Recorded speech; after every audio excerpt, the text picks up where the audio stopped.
बच्चों, आज हम पढ़ेंगे चित्रकला के तृतीय वर्ष के प्रथम इकाई का छठा अध्याय फ्रांसिस्को गोया।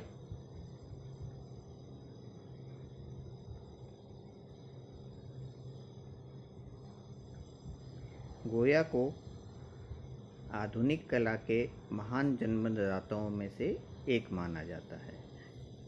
फ्रांसिस्को गोया का जन्म 30 मार्च 1746 को स्पेन के एक छोटे से गांव में हुआ था, जो अरागान के पहाड़ी क्षेत्र में है। उसके पिता किसान थे। उनकी आरंभिक शिक्षा गांव में ही हुई। वे भेड़ें चराते थे और कोयला आदि से चित्र बनाते रहते थे। उनकी जो पृष्ठभूमि है वह एक किसान के पुत्र के रूप में ही रही है। वह उनकी आरंभिक शिक्षा वो गांव में ही हुई और वह भेड़ें चराते थे और कोयले से चित्र बनाते थे। किसी ने उसे देख लिया और सरागोसा के एक कला शिक्षक के पास भेज दिया। धीरे धीरे वे वहीं बड़े होने लगे। उनकी कलाकृतियों को देखकर वहाँ किसी व्यक्ति ने उनको कला शिक्षक के पास शिक्षा अर्जन के लिए भेजा।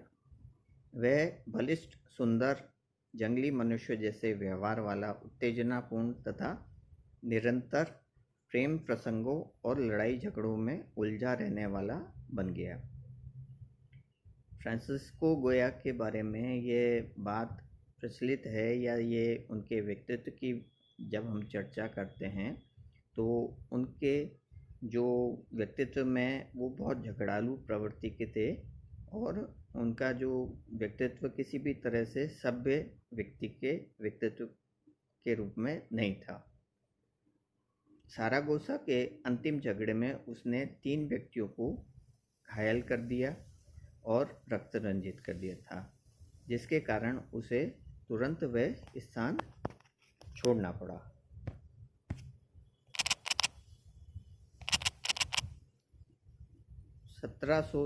ईस्वी में वह मैड्रिड लौट आए और बायू नामक चित्रकार से कला सीखने लगे। अपने साहसिक कार्यों के कारण वे वहाँ भी संकट में उलझ गए। एक प्रेम प्रसंग में घायल होकर वह पुलिस की निगरानी में पहुँच गए। उनसे बचकर वह सांड लड़ाने वालों के एक दल के साथ भागे और समुद्री मार्ग से इटली पहुँच गए। तो यहाँ पे भी उन्होंने जब मैड्रिड आए थे तो वहाँ पे भी उन्होंने कुछ ना कुछ ऐसी गतिविधियाँ की, ऐसे कार्य किए जिसकी वजह से उनको इटली जाने के लिए भागना पड़ा। 1771 के आसपास वह 1771 के आसपास वह रोम पहुँचे।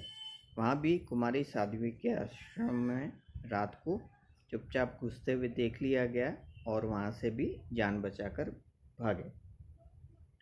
1771 के अंत में वे सारागोसा लौट आए और एक ईसाई मठ में शरण प्राप्त की। वहीं एक कैथेड्रल में चित्र भी बनाने लगे। तो इस तरह से 1771 तक उनका जो व्यक्तित्व है वो बड़ा ही विवादास्पद है।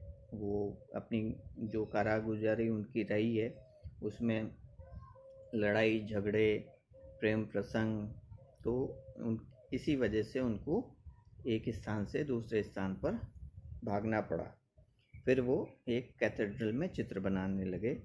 यहाँ से उन्होंने अपना जीवन संयमित किया और 4 वर्ष में पर्याप्त सम्मानजनक स्थिति बना ली। वे पुनः मैड्रिड लौटे और बायू की बहन से विवाह कर लिया।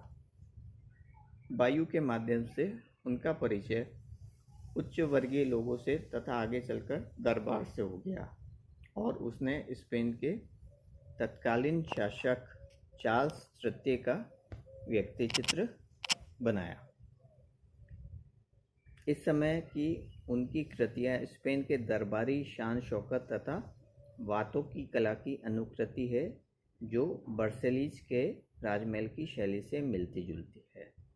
सब डेकोरेटिव काम था उस दिनों का, और ये भी उसी तरह का डेकोरेटिव काम करने लगे। झूला तथा आँख मिचौनी आदि इस समय के उदाहरण हैं। फिर भी गोया की आकृतियाँ उतनी कमनीय तथा छरेरे शरीर वाली नहीं है जितनी वातों की थी। वातों जो कि उस समय के दरबारी चित्रकार के रूप में प्रसिद्ध थे, तो उनसे इनके काम की जो है कंपैरिजन, उनकी तुलना की जा रही है। तो वातों के काम में जो है ब्यूटीफुल फॉर्म्स, फिगर्स, उसमें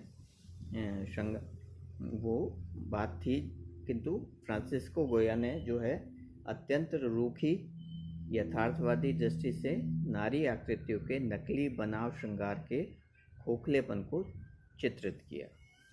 जो फ्रांसिस्को गोया की जो कला की जब हम बात करते हैं, तो उनका व्यंग चित्रों में व्यंग उन्होंने चित्रों के माध्यम से अपने जीवन में जो सत्य देखते थे, कहीं ना कहीं वह उसको अपने चित्रों में दिखाते थे।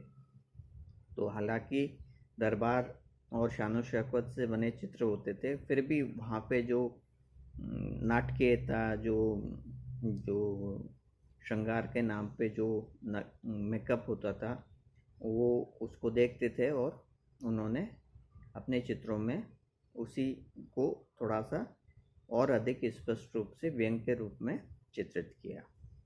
स्पेन के समाज के सड़े गले स्वरूप को समझते हुए भी वे स्वयं को नैतिकतावादी व्यक्ति नहीं थे, और उनकी अनैतिकता के कारण लोग उसे शंकित और भयाक्रांत भी रहते थे। उसने राज दरबार के अनेक चित्र अंकित किए। अनेक प्रमुख व्यक्ति उसकी चित्रशाला में चित्र बनवाने आया करते थे।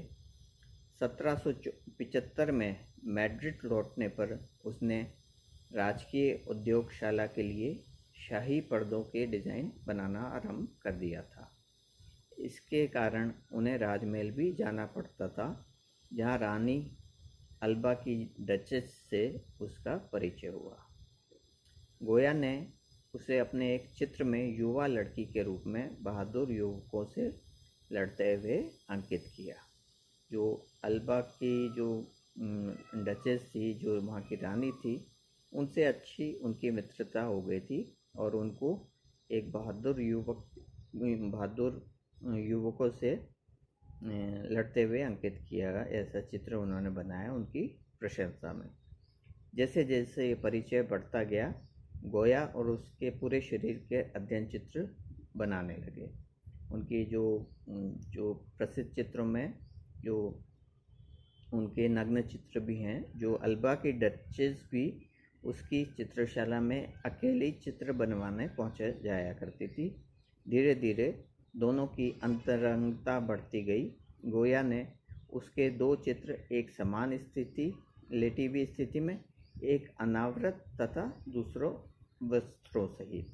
ये काफ़ी जो इस चित्र को इम्पोर्टेंट मानते हैं और एग्ज़ाम की दृष्टि से भी ये महत्वपूर्ण है, और जिसमें उन्होंने जो वहाँ की रानी थी अल्बा की डचेस, उसको अनावृत और वस्त्रों सहित दोनों रूप में बनाया।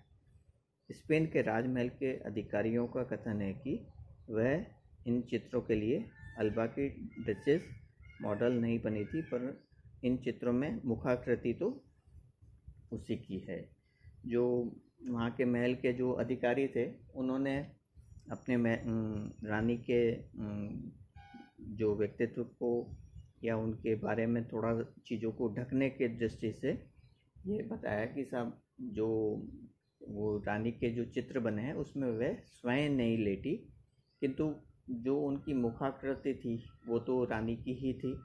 तो इस प्रकार से उन्होंने उनके इस तरह के चित्र बनाए। अब बच्चों, आगे के लेक्चर में हम इनके जीवन से संबंधित और घटनाओं के बारे में पढ़ेंगे, और उनके चित्रों के बारे में चर्चा करेंगे। तब तक आप अपना ख्याल रखें, स्वस्थ रहें। धन्यवाद।